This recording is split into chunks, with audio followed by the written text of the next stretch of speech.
Hello there, health coaches. I was going to do an episode today about photo shoots because I just had an amazing photo shoot last week. But then a question came up in our Facebook group, and it's a really, really common one. It's so common that I decided that I just had to dedicate a short episode to it today. But before we get into it, I haven't done this in a while. I'm sorry. I have to give my apologies to Asian Amazing. That is the name in Apple Podcasts. Asian Amazing wrote a 5-star review for us inside Apple Podcasts. And it says, high value information. Thank you, Michelle, for providing such wonderful information. I'm a fan because every podcast I've learned something that moves my business needle a little bit more. You're great and a delight to listen to. Thank you so much for the review. It really helps because the more reviews we have on the show, the more we're able to reach health coaches that need this type of information, coaches that are looking for more clients, for example. So Asian Amazing, please email support@healthcoachpower.com because we have a little thank you gift to send your way. We just need your mailing address. And for everybody else, if you could take a moment to leave a review of the show, we value that so much. So my gratitude in advance for your time. As for today, like I said, I was going to talk about photo shoots. I'll make a deal with you guys.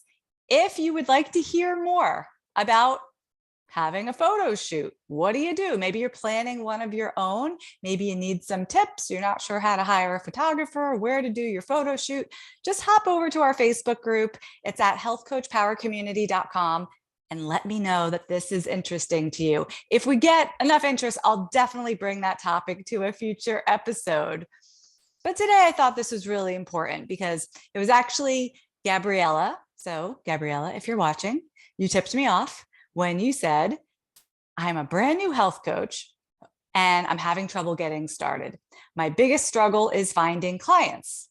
I'm like, yeah. She said, where do I start? Thanks a bunch. Learning a ton from your podcast and excited to be part of your Facebook group. And then Rashida chimed in and Rashida said, I'm in the same boat, starting as a health coach. Don't know where to get clients. Well, I'm going to tell you guys something. They're not, all the clients, they're not over here standing around at the client warehouse store, just waiting to sign up with us.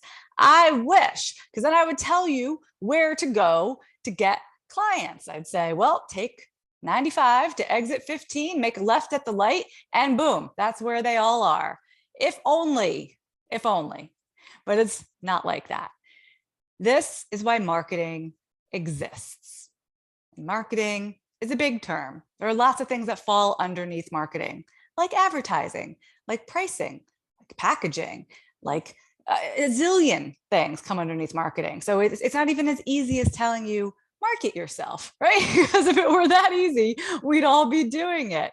Marketing and everything that falls underneath it is perhaps the most important skill that you can learn. Without it, and this is going to sound harsh, but without it, your health coaching certification kind of goes to waste. Think.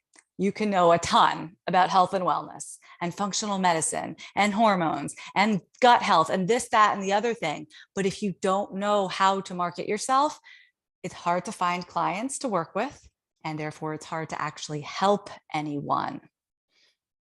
And this feels like a very good time to remind you that I have a free training. It's all about marketing. It's just 30 minutes. And everybody says it's super helpful in understanding this process. And it is a process of how to find clients.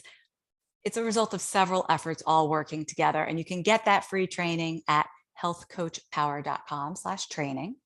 It's all there for you. You are going to love it.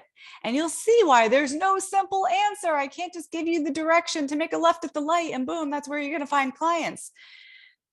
So let's work backwards today. Let's think through this process. It would be like someone said, I don't have a boyfriend.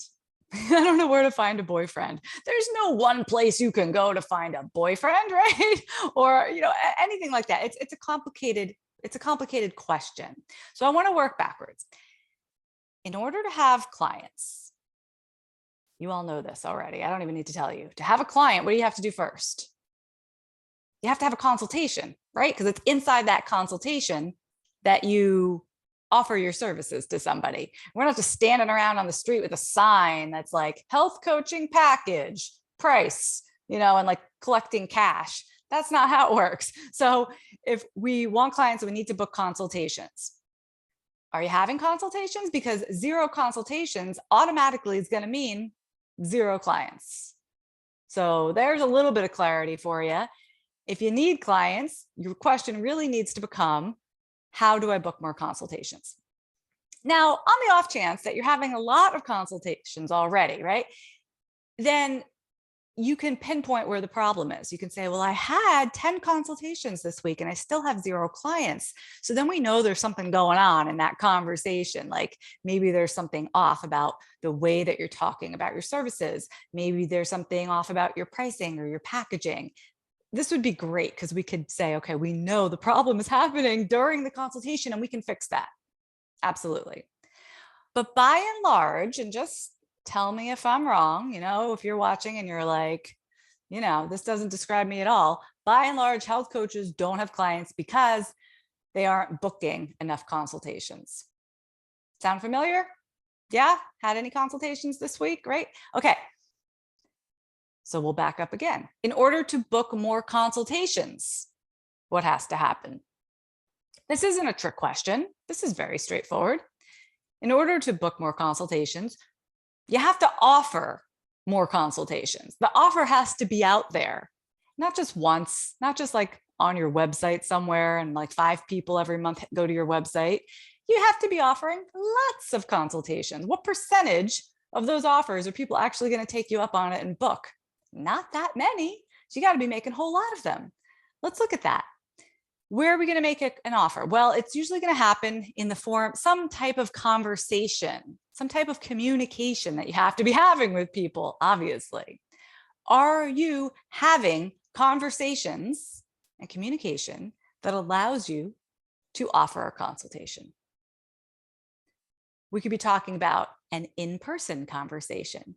Maybe you are one of those awesome networking people who are just great at chatting it up when you're standing in line at the grocery store and when you're dropping your kids off at soccer practice or whatever it is.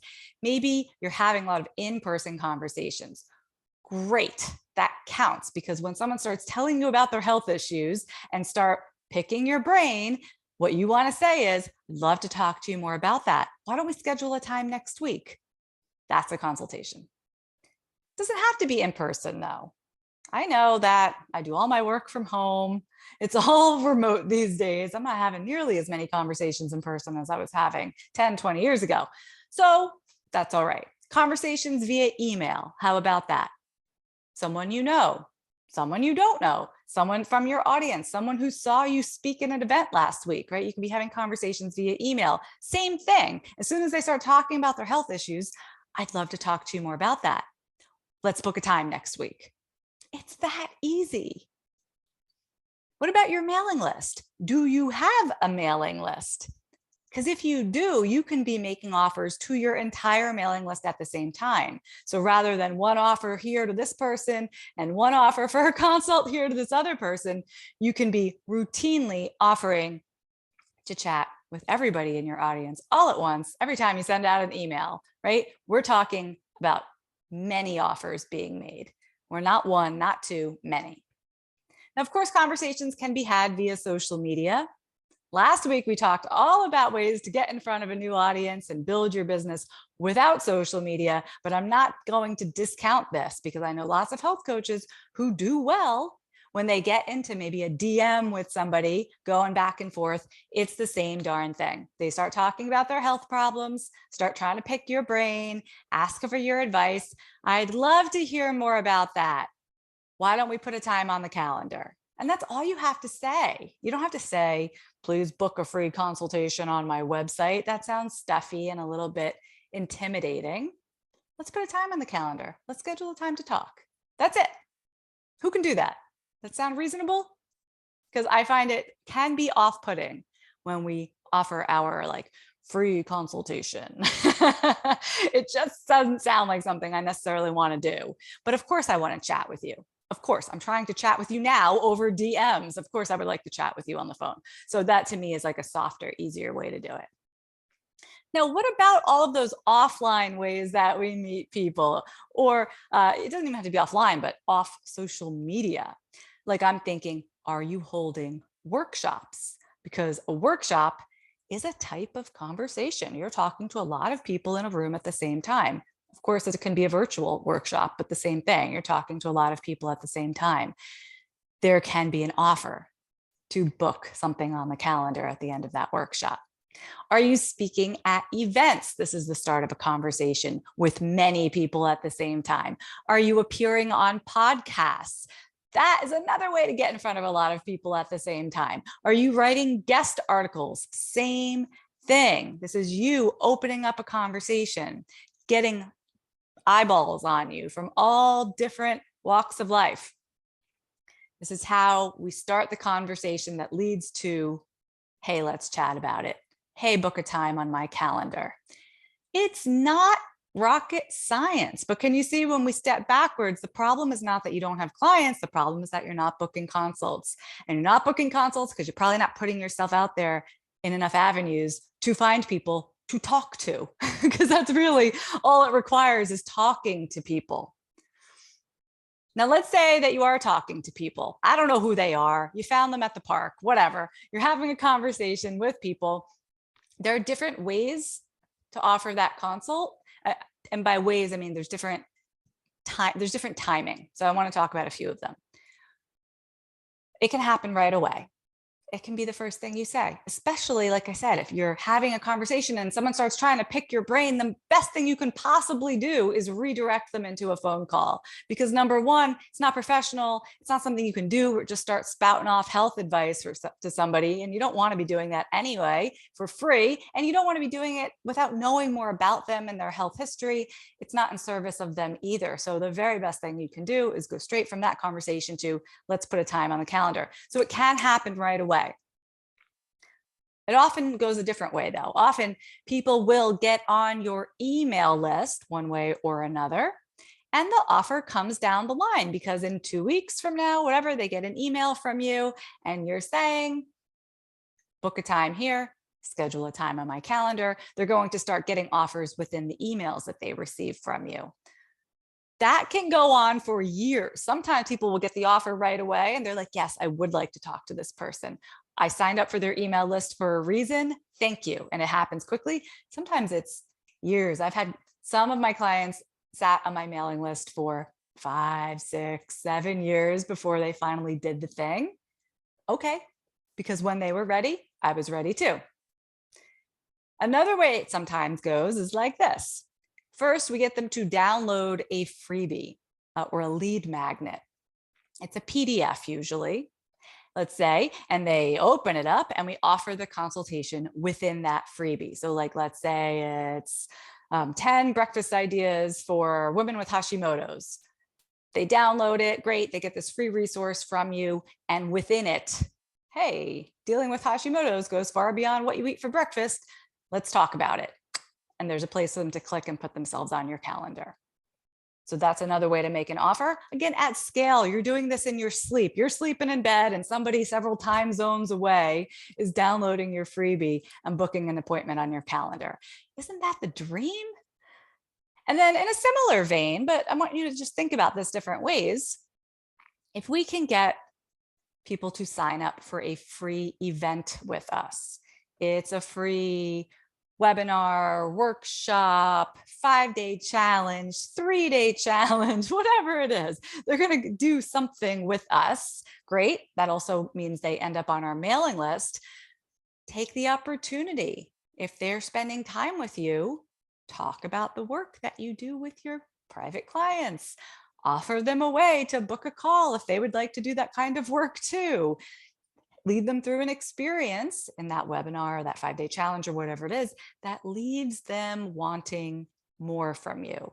Perfect segue to booking a call. So my point today is there is no one way to find more clients. And I don't know if you're a natural speaker or you're a very gifted writer. Like, I don't know what the best avenue will be for you to get in front of people and start a conversation. Maybe it's TikTok, who knows? You might not know either. So in the beginning, coaches spend a lot of time trying out these different avenues and feeling it out for themselves. I really hate being on camera. I never want to do videos like that. That's not my jam. Or I really love the energy that I get from being on stage and talking in front of a group of people. You might need to try a bunch of things out to figure out which one of these is going to work best for you, or which several of these techniques will work best for you. But you do need to put yourself out there, and you need to do it over and over and over again. You need to have a message that people are like, what's that? My ears are perked. I want to hear more about this.